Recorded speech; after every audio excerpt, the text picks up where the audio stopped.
तो नमस्कार दोस्तों, आज गेल इंडिया लिमिटेड कंपनी ने अपने Q2 के रिजल्ट्स को पब्लिश कर दिया है।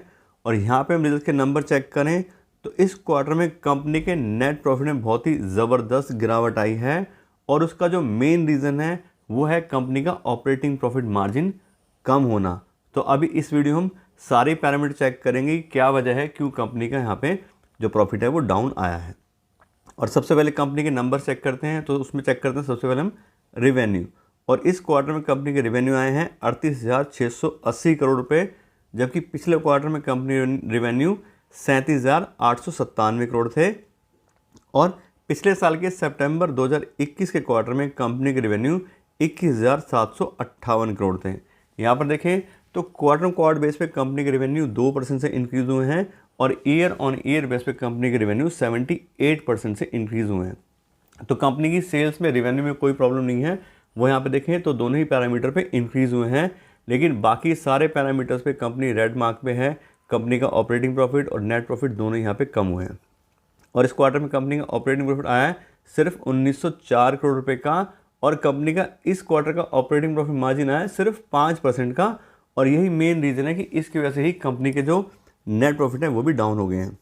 जबकि पिछले क्वार्टर में कंपनी का ऑपरेटिंग प्रॉफिट मार्जिन 12% था और ऑपरेटिंग प्रॉफिट 4,547 करोड़ था। बल्कि उससे भी पिछले सितंबर 2021 क्वार्टर में तो और भी ज़्यादा कंपनी का ऑपरेटिंग प्रॉफिट मार्जिन था 17% का। और तब कंपनी के जो ऑपरेटिंग प्रॉफिट थे वो थे 3622 करोड़ रुपये। और यहाँ पे देखें तो क्वार्टर बेस पे कंपनी का ऑपरेटिंग प्रॉफिट 58% से कम हुआ है और ऑपरेटिंग प्रॉफिट मार्जिन 7% पॉइंट से कम हुआ है। ऐसे ही इसको हम ईयर ऑन ईयर बेस पे कंपेयर करें तो उस हिसाब से कंपनी का ऑपरेटिंग प्रॉफिट 47% कम हुआ है और 12% पॉइंट की गिरावट आई है कंपनी के ऑपरेटिंग प्रॉफिट मार्जिन में। तो बहुत ज़्यादा इस टाइम पे कंपनी के ऑपरेटिंग प्रॉफिट मार्जिन जो है वो इफेक्ट हुए हैं। उसके बाद बात करें कंपनी के नेट प्रॉफिट की, तो इस क्वार्टर कंपनी का नेट प्रॉफिट आया 1,305 करोड़ रुपये का, जबकि पिछले क्वार्टर में 3,251 करोड़ था। और पिछले साल के सितंबर 2021 क्वार्टर में कंपनी का नेट प्रॉफिट 2,873 करोड़ था। यहाँ भी देखें तो क्वार्टर बेस पे कंपनी का नेट प्रॉफिट 60% से कम हुआ है और ईयर ऑन ईयर बेस पे देखें तो कंपनी का नेट प्रॉफिट 55% से कम हो गया है। ऐसे हम देखें कंपनी का अर्निंग पर शेयर, तो इस क्वार्टर में कंपनी की अर्निंग पर शेयर आ रही है 2 रुपये की, जबकि पिछले क्वार्टर में 4,95 थी। और पिछले साल के सितंबर 2021 के क्वार्टर में कंपनी की अर्निंग पर शेयर 4,33 थी। और इसमें भी 60% की और 54% गिरावट आई है क्वार्टर बेस पे और ईयर ऑन ईयर बेसिस पे। तो कुल मिला के देखें तो ये क्वार्टर कंपनी के लिए अच्छा नहीं गया है। कंपनी की प्रॉफिटेबिलिटी बहुत ज़्यादा कम हुई है। इसके अलावा अब अगर हम बात करें कंपनी के शेयर प्राइस की और कंपनी की वैल्यूशन की, तो आज की डेट में कंपनी का शेयर प्राइस आ रहा है 89 रुपीज़ पर शेयर का। और कंपनी की प्राइस बाय अर्निंग रेशियो बहुत ही लो चल रही है 5 की। उसके अलावा कंपनी को हमने डिस्काउंटेड कैश फ्लो एनालिसिस के हिसाब से भी चेक किया है, तो उस हिसाब से भी कंपनी अंडर वैल्यूड है। तो कंपनी की पी वाई बहुत ज़्यादा लो रेंज में चल रही है और कंपनी का जो डिस्काउंटेड कैश फ्लो एनालिसिस है उसके हिसाब से भी कंपनी जो है अंडर वैल्यूड कंपनी है। और कंपनी अपनी जो फेयर वैल्यू है उसके 70% पे अवेलेबल है। यानी कि अगर 100 रुपये का वैल्यू है कंपनी का तो 70 रुपये में मिल रही है। 30% का मार्जिन ऑफ सेफ्टी या डिस्काउंट हमें इस कंपनी में मिल रहा है।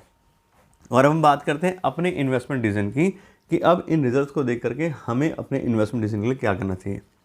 तो पहले तो देखिए सीधी सी बात है, अगर आप शॉर्ट टर्म इन्वेस्टर हैं तो उसके लिए तो मैं ज़्यादा यहाँ पे कोई बात करता ही नहीं हूँ। हम हमेशा लॉन्ग टर्म इन्वेस्टमेंट की बात करते हैं कि ठीक है, अगर आज किसी भी कंपनी में इन्वेस्ट कर रहे हैं तो अगले 5 साल बाद 10 साल बाद उस कंपनी की क्या पोजीशन होगी उसको देख के हमें इन्वेस्ट करना चाहिए। तो उस हिसाब से देखें तो कंपनी अच्छी है, कंपनी एक ऐसी कमोडिटी बनाती है बेचती है जो सबको चाहिए। तो उस हिसाब से तो कोई दिक्कत नहीं है। हाँ, कंपनी के ऑपरेटिंग प्रॉफिट मार्जिन कम हुए हैं तो हमें बिल्कुल सोचना चाहिए। और अगर हम अपना पोर्टफोलियो थोड़ा रीबैलेंस करना चाहते हैं तो बिल्कुल हम उसके लिए देख सकते हैं, क्योंकि काफ़ी ज़्यादा कम प्राइस पे कंपनी चल रही है। दूसरी बात है नया पैसा इन्वेस्ट करने की, तो नया पैसा इन्वेस्ट करने का तो मेरे हिसाब से सही टाइम है नहीं। कंपनी अंडर वैल्यूड है तो सिर्फ उसका रीज़न क्वार्टर नहीं है, और भी कई सारे रीज़न हो सकते हैं। तो हमें डिटेल में पहले कंपनी को समझना पड़ेगा, उसके बाद हम कोई डिसीजन लेंगे कि हमें कंपनी में इन्वेस्ट करना है या नहीं करना है। तो अभी के रिजल्ट्स के लिए इतना रखते हैं। Thank you so much.